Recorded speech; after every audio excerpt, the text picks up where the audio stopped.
Bonjour tout le monde, j'espère que vous allez super bien. Donc on se retrouve aujourd'hui pour une nouvelle vidéo.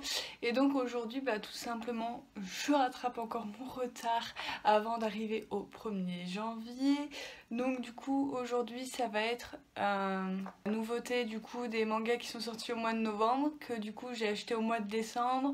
Donc du coup le temps que je les lise, voilà, c'est pour ça que vous voyez ça le 25 décembre. D'ailleurs j'espère que vous avez passé un bon réveillon, que vous avez bien profité de votre famille, que vous avez été gâtés pour Noël, etc. Donc et du coup voilà, on va commencer. Donc ça va, j'ai pas énormément beaucoup de séries à vous présenter. J'ai dû craquer pour 7 mangas, donc mais il y a pas mal, toutes les séries sont déjà annoncées comme étant terminées, donc ça c'est un bon point. Et sur toutes ces séries, sur ces 7 séries, il y en a 3 qui sont des one-shots, donc ça c'est encore plus cool. Donc du coup voilà, des one-shots ou des séries terminées en 2 tomes, et voilà, d'autres un tout petit peu plus longues, mais voilà. Donc et puis dans cette vidéo il y a eu un petit flop, enfin voilà, j'ai pas trop saisi le sens de l'histoire. Donc du coup ça va faire que je vais pas trop pouvoir vous en parler étant donné que j'ai pas tout lu vraiment le tome 1. Du coup voilà, j'ai essayé, je vais pas rentrer dedans, donc j'ai arrêté de le lire. Donc du coup voilà, il faut pas se forcer, hein. Voilà. Si jamais un jour vous n'arrivez pas à rentrer dans un manga, que vous comprenez pas où c'est que ça va aller, que vous comprenez pas ce qu'on vous dit, que vous comprenez pas trop où c'est que va aller l'histoire, et que vous accrochez pas plus que ça, arrêtez-vous, hein. Ça sert à rien de vous acharner à vouloir lire à tout prix le tome dans son intégralité. Si vous y arrivez pas, si vous ne rentrez pas dedans, passez à un autre titre qui pourrait être justement une très bonne lecture ou un coup de cœur, hein. Moi je vous le dis, avant je me forçais à finir tous les livres que j'aimais ou que j'aimais pas, et franchement c'est une souffrance. Donc voilà, dès que vous sentez que vous n'allez pas trop accrocher à ce livre, que vous commencez la série et que vous vous dites je comprends rien, arrêtez-vous là. Enfin voilà, je l'ai quand même feuilleté pour voir comment ça finissait. Voilà, donc on va d'abord commencer avec les one-shots. Donc du coup voilà, en plus il y a eu du très très lourd au niveau de ces 3 one-shots là. Donc le premier c'est Avec toi, donc voilà, de Keiko Nishi. Voilà, je suis Akata, donc c'est un one-shot et c'est de genre tranche de vie, tout simplement. J'aurais mis voilà, famille, chat, quotidien derrière, juste ici. Donc voilà. Donc tout simplement on va suivre cette famille du coup que vous voyez derrière la couverture au fil des années, tout simplement. Donc on commence quand ils sont petits et ils grandissent très très vite. Donc voilà, un chapitre c'est égal à un anniversaire de ce jeune homme que vous voyez ici, qui a recueilli un chat qui s'appelle là. Et donc on va suivre toute cette petite famille à travers le regard de ces 2 personnages. Donc du coup voilà, c'est tout ce que j'ai à peu près à vous dire dessus.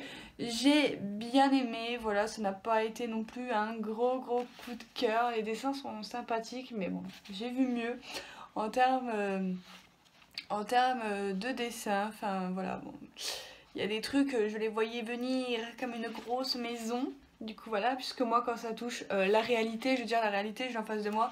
Donc je me suis dit, ouais, à mon avis. Donc j'ai pas eu énormément de surprises au niveau de cette lecture que j'ai plutôt bien aimée. Donc du coup voilà, si vous ne l'avez pas lu, je vous la recommande. Si vous aimez les trucs tranches de vie, mais vraiment tranches de vie, hein, franchement. Enfin voilà, en fait je vais vous montrer les chapitres si j'arrive à trouver.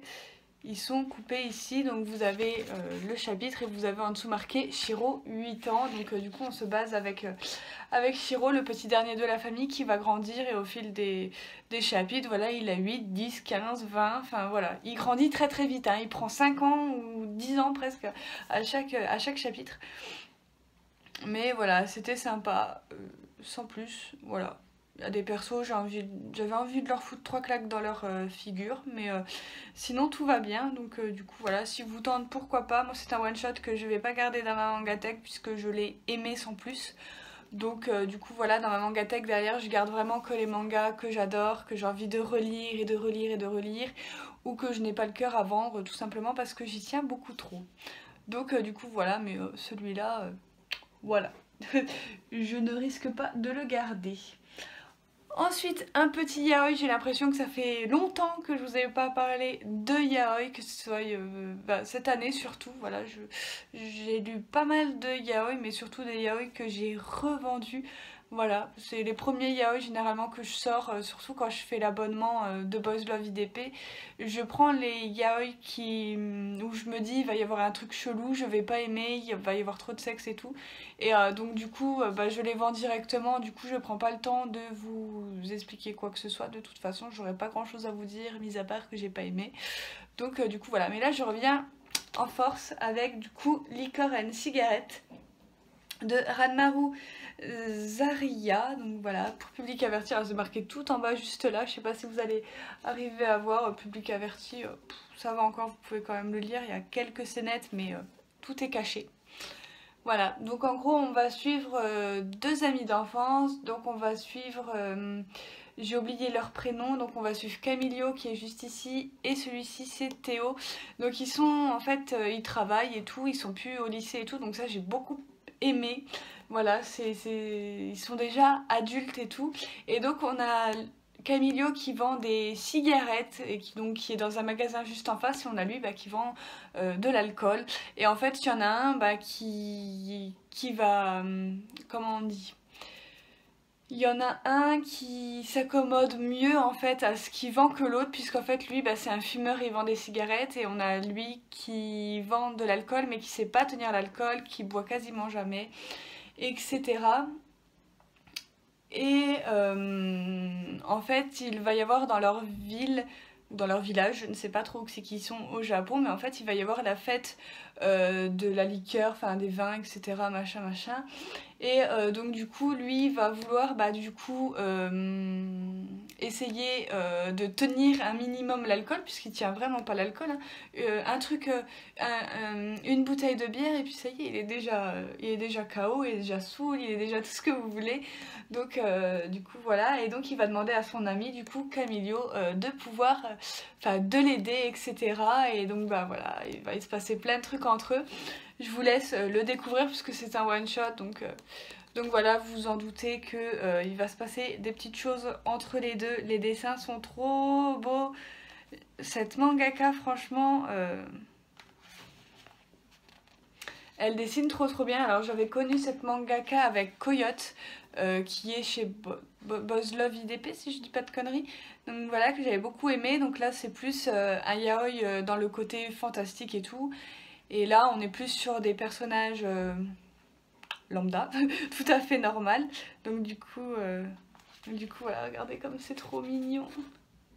Donc voilà, c'est vraiment un yaoi que j'ai beaucoup aimé, que vous retrouverez sûrement du coup dans le top de cette année 2019. Du coup j'aurai pas énormément de yaoi pour ce top, mais c'est pas grave, il y aura celui-là, ça c'est pour sûr. J'ai vraiment beaucoup aimé, j'ai rigolé et tout, j'ai été contente pour nos personnages à la fin de l'histoire. Donc pour moi c'est vraiment un très bon one shot, très bon yaoi du coup. Et voilà, cette mangaka elle est assez connue, j'ai que 3 œuvres d'elle sur les 4 qui sont sorties. Il y a une nouvelle œuvre qui va sortir au mois de janvier d'elle chez Boys Love IDP. J'ai trop hâte du coup de le recevoir et de pouvoir le lire. Et j'ai aussi Void de cette mangaka là, mais que je n'ai pas encore lu. Ça fait au moins 2 ans qu'il est dans ma palle alors que c'est un one shot. Faut vraiment que je le lise parce que cette mangaka elle est vraiment excellente. Ses dessins sont superbes, ses histoires sont vraiment super bien faites aussi, même si c'est pas poussé très loin. Franchement je me suis pas ennuyée pendant ma lecture et tout. Donc du coup voilà, c'est un yaoi que je vous recommande si jamais vous ne l'avez pas lu et si jamais vous adorez les yaoi. Du coup voilà. Ensuite nous avions Le patron est une copine de Nagabe, donc c'est aux éditions Komiku. Donc ça aussi c'est un one shot, donc ça c'est cool. Donc Nagabe c'est l'auteur qui a fait L'enfant et le maudit. L'enfant et le maudit, donc j'étais obligée de craquer parce que je connais le travail de la mangaka et tout, et ça m'avait l'air super bien. En plus vous pouvez voir que c'est des animaux qui sont à l'apparence humaine, donc j'ai trouvé ça déjà, c'est un très gros point fort en fait, ça change un petit peu. Et j'ai adoré, donc comme vous pouvez le voir sur le titre, on va se concentrer sur ce personnage là qui de jour est le patron d'une grande entreprise, etc. Et le soir, il devient en fait un travesti, en fait, voilà, il travaille de nuit dans des clubs, enfin dans un bar, etc. Voilà, dans un club d'hôtesse et tout, donc voilà, il se travestit et voilà, c'est un peu sa vraie personnalité, etc. Enfin voilà, il s'est toujours senti plus femme que homme, etc. Et donc au départ, il va vouloir le cacher à ses collègues et tout, parce que bah, c'est pas forcément quelque chose qui se dit quand on connaît pas forcément hyper bien les gens, de par leur regard, qu'est-ce qu'ils vont en penser et tout. Il avait peur également de se faire licencier carrément, donc du coup voilà, et donc bah, on va suivre ce patron à travers toutes ses découvertes. On va voir un petit peu comment il va réagir quand voilà, les autres vont un petit peu le soupçonner de quelque chose et tout, les non compris, etc. Enfin voilà, ça peut aller très très vite. Donc du coup voilà, et c'est vraiment très très drôle. Moi j'ai adoré, franchement je vous le recommande. Les dessins sont vraiment trop trop beaux. Enfin j'adore, j'adore. Donc c'est assez épuré. Mais franchement c'est vraiment trop trop bien. Je m'attendais pas à accrocher autant à un simple one shot. Donc du coup voilà, donc on a un petit peu une fin ouverte à la fin, mais ça m'a pas dérangé plus que ça, puisqu'on peut voilà, s'imaginer que tout va bien pour notre protagoniste, donc ça c'est cool, et donc ça c'est le titre du mois de novembre qu'il ne fallait pas louper, que je vous recommande absolument. Il était génial. Ensuite, j'ai commencé bien entendu Je vais manger ton pancréas de Yoru Sumino et le dessin de Idumi Kirihala. C'est publié chez Pika, c'est une série en 2 tomes. Donc et nous aurons le tome 2 le 8 janvier, donc on aura bientôt la fin. C'est une série bientôt finie et c'est de genre Drama School Life, tranche de vie. J'ai adoré.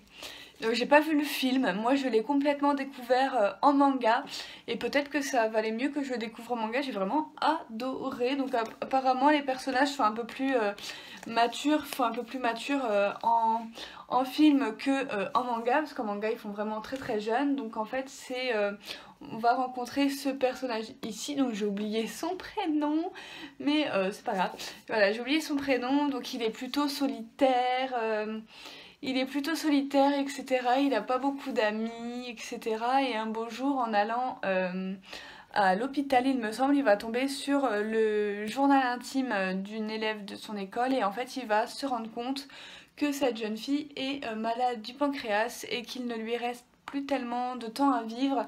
Et donc c'est cette jeune fille là du coup qui va rencontrer un petit peu par hasard, et donc il va y avoir quelque chose qui va s'installer entre eux, entre eux. Donc du coup voilà, et j'ai beaucoup aimé les deux personnalités de nos héros. Voilà, des fois ils s'envoient quelques pics comme ça dans la figure, c'est vraiment trop drôle. Et ce que j'ai beaucoup aimé, je me suis beaucoup attachée à l'héroïne. Je l'aime beaucoup parce qu'elle est vraiment très franche, et dans sa façon de faire ou dans sa façon de parler. Mais en fait on se rend compte très très vite qu'en fait c'est qu'une carapace, que voilà, c'est qu'une carapace, et donc du coup voilà, elle fait subir pas mal de choses à notre héros, et j'ai hâte franchement d'avoir le tome 2 pour voir comment ça va finir, et après de me faire le film bien entendu pour pouvoir voir ce que ça donne justement en film. Donc du coup voilà, ce que j'ai beaucoup aimé dans ce premier tome, c'est qu'on commence en fait avec la fin. Donc voilà, je vais pas vous spoiler du coup comment ça commence, mais j'ai beaucoup aimé. Je trouve que ça change un peu des autres mangas où ça commence toujours par le début. Là dans celui-là on commence par la fin, et ensuite notre héros commence son récit en nous racontant du coup qu'est-ce qu'il a vécu pour en arriver jusque là. Voilà, donc j'ai beaucoup aimé. C'est une histoire très émouvante, très touchante, qui dépeint aussi un petit peu la réalité, puisque les maladies arrivent aussi dans la vraie vie. Et donc là par contre j'ai beaucoup aimé. Donc du coup voilà, je vous le conseille si vous l'avez pas lu. Je sais qu'il existe aussi le light novel ou le roman, le manga et le film. Et voilà, je commençais par le manga. Je pense que je ferai juste le manga et le film, je vais pas faire le roman. Mais en tout cas voilà, très très bonne surprise. Ensuite, nous avions Mystical Beast Investigator de Koichiro Oshino et Keiichi Ayasato et les caractères design de Lac, c'est chez Ototo. C'est une série aussi terminée en 2 tomes. Je vous dis, tout est terminé. Ça c'est cool. Et donc c'est une série qui termine en 2 tomes et le tome 2 paraîtra le 24 janvier. C'est de genre aventure, drame, fantasy, mystère, surnaturel. Donc du coup voilà, la couverture est trop mignonne. Et j'adore ce personnage que vous pouvez voir ici. Genre à un moment donné ça m'a fait penser genre à la Alice au Pays des Merveilles, j'ai trouvé ça énormément. Donc il n'y a pas de résumé, donc ça va que je l'ai lu hier. Alors là pour les prénoms etc, je ne m'en rappelle plus. Tout ce que je sais c'est que nous suivons les aventures de cette petite héroïne là qui est une enquêtrice de créatures fantastiques tout simplement. Elle est toujours accompagnée de son petit acolyte Monsieur Lapin aux yeux rouges avec une petite chauve-souris aussi me semble, c'est trop mignon. Donc du coup voilà, et donc en fait elle prend les routes, voilà, c'est totalement un manga d'aventure pour aller dans les villages où en fait il y a un problème entre les humains et les créatures fantastiques tout simplement, et elle résout un petit peu les problèmes. Donc en gros voilà un petit peu le résumé. Les dessins sont trop choux, j'aime trop ce personnage là, il me fait mourir de rire, donc le petit lapin là, il me fait trop mourir de rire. Donc du coup voilà, c'est assez chou. Bon après c'est pas transcendant, vous attendez pas à voir un scénario en béton armé, c'est juste voilà des petits chapitres où c'est qu'on va découvrir les enquêtes de notre héroïne principale, qui d'ailleurs on ne sait pas beaucoup de choses sur elle, donc je doute que ce soit très bien développé dans le tome 2, dans le dernier tome. Je pense que le dernier tome va être sur la même lignée que le premier. Donc du coup voilà, une enquêtrice qui est pour le coup super sympa, puisqu'elle est ni du côté des humains ni du côté des créatures. Elle, tout ce qu'elle voudrait c'est que tout le monde s'entende bien dans le meilleur des mondes. Donc du coup voilà, à voir le deuxième tome. J'ai beaucoup aimé le premier, donc à voir comment ça finit. Voilà, je suis curieuse tout de même. Ensuite, donc c'est bientôt la fin, c'est le manga auquel je n'ai rien compris, j'ai lâché l'affaire au bout de 3 chapitres et j'ai feuilleté le reste, donc je ne pourrais pas vous en parler. Voilà, donc je vais vous lire le résumé. Donc c'est au cœur de la forêt des dieux, où humains et monstres coexistent, se trouve le temple de la déesse Cardelane, un lieu pieux empli de mystères. Entre ses murs, la jeune Purio suit jour après jour un apprentissage rigoureux afin de devenir la grande prêtresse du temple, un statut ô combien important égal à celui d'un roi. Seulement, au sein de ce bâtiment se cache un étrange pouvoir et de nombreux secrets que même les plus anciens pensionnaires ignorent et qui risquent peut-être bientôt d'impacter sur la vie de l'apprentie grande prêtresse. Voilà. Et donc Ponyo, c'est ce personnage-là d'ailleurs qui est sur la couverture. Et donc du coup voilà, on nous parle de Ponyo derrière, mais en fait c'est pas du tout le personnage qu'on suit. Le personnage qu'on suit c'est une petite fille qui est amie avec Ponyo, mais ce n'est pas Ponyo qu'on suit. Donc déjà je trouve que le résumé est largement à revoir, puisque ça n'a rien à voir avec ce qui est marqué dans le résumé. Voilà, celle qu'on suit c'est elle, cette jeune fille là dont j'ai oublié son nom.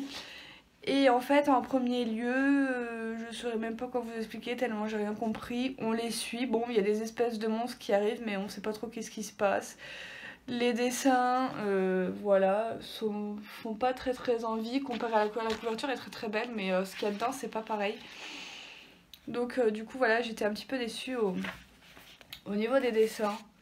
Voilà, bon, il y a quelques planches qui sont belles, mais le plus gros, enfin voilà, on dirait que c'est limite crayonné. Enfin, je sais pas, les dessins sont bizarres, ils ne me correspondent pas du tout, je n'aime pas du tout. Donc ça rajoute encore quelque chose au fait que j'ai très vite arrêté la lecture. Non mais regardez comment c'est mal dessiné, regardez là.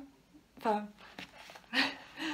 voilà, j'ai pas du tout aimé, donc je pourrais pas trop vous en dire quoi que ce soit, étant donné que j'ai lu, je me suis quand même lu 3 chapitres et demi même, je crois, et j'aurais dû m'arrêter bien avant, j'aurais dû m'arrêter au premier chapitre. D'habitude c'est ce que je fais, quand je vois que je rentre pas dans un manga, j'arrête et puis je passe à un autre, parce que enfin voilà, pour moi il faut pas se forcer à lire un manga. Tant pis, je n'ai pas aimé. Et pour le dernier, c'est Divine Météore. Mikiyasa Konishi, donc voilà, publié chez Komiku. Donc du coup voilà, et c'est une série terminée aussi en 5 tomes. Et le tome 2 est déjà sorti, il est sorti le 12 décembre et le tome 3 nous paraîtra le 13 février. C'est de genre action, comédie, drame, mystère, psychologique, romance, surnaturel et tragique. Je vais y arriver. Donc du coup on va suivre un jeune garçon donc, qui n'est pas sur la couverture. Où c'est qu'il va être, je ne sais pas. On va suivre ce garçon ici. Voilà, ce jeune garçon qui en fait un soir va prier, voilà, pour avoir devenir riche, avoir des bonnes notes à l'examen, etc., etc. Et en fait le jour suivant, en fait, il y a carrément Dieu qui va descendre des cieux pour arriver sur terre. Donc Dieu, c'est celle que vous voyez sur la couverture, et en fait elle va lui dire que en fait elle peut exaucer tous ses souhaits, etc. Mais bien évidemment qu'il y a un contre-coup à chacun de ses souhaits. Et c'est trop drôle. Franchement, je m'attendais à soit à pas aimer du tout, ou soit à aimer sans plus, mais finalement c'était une très bonne lecture. J'ai adoré, mais je me suis tapée de ces barres. Franchement, c'est trop drôle. C'est trop drôle. Donc du coup voilà, c'est franchement le manga sans prise de tête par excellence. Voilà, c'est plus tiré sur le comique et tout. Non mais regardez la gueule des personnages, franchement c'est trop drôle. Donc du coup voilà, du coup je vous le conseille. En plus c'est par l'auteur, oui j'ai pas fait le rapprochement, mais c'est par l'auteur qui a fait Pétale de réincarnation. Alors je sais pas lequel de ces mangas est sorti avant, je penserais peut-être plus pour celui-là, je ne sais pas. Je trouve les dessins quand même un petit peu plus jolis dans Pétale de réincarnation que ici, mais c'est pas grave. Et donc en gros vous avez des espèces de monstres comme ça qui viennent attaquer Dieu. Pour l'instant on ne sait pas pourquoi, ni qu'est-ce qu'il lui veut et tout.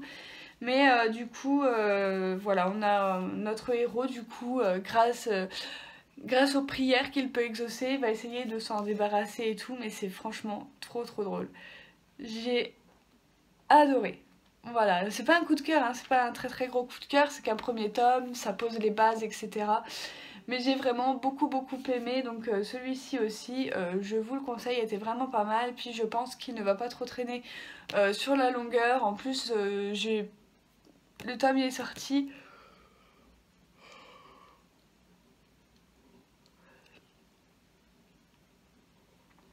Le tome il est sorti il était sorti le 27 novembre, donc je pensais pas qu'il y avait un tome 2 qui sortirait au mois de décembre, du coup je l'ai pas acheté. Donc du coup c'est pas grave, je prendrai le tome 2 avec le tome 3 pour avoir plus de lecture. Donc voilà, non franchement j'ai bien aimé, donc hâte de voir la suite. Du coup voilà tout le monde, j'espère que cette vidéo vous aura plu. Si c'était le cas, n'hésitez pas à mettre le petit j'aime, n'hésitez pas à vous abonner également, n'hésitez pas à mettre vos avis en commentaire, surtout à propos de ce titre là, voilà, si jamais vous l'avez commencé, que vous avez compris, que c'est moi qui suis un petit peu teubée et qui n'ai rien compris à ma lecture, voilà, n'hésitez pas à me dire et tout ce que vous en avez pensé, si vous l'avez lu, si vous avez réussi à rentrer dedans, si vous avez bien aimé, ou si au contraire comme moi vous n'avez pas du tout aimé et que vous vous êtes arrêté en plein milieu. Voilà, je vous retrouve très bientôt pour une prochaine vidéo et je vous dis à très bientôt. Bye!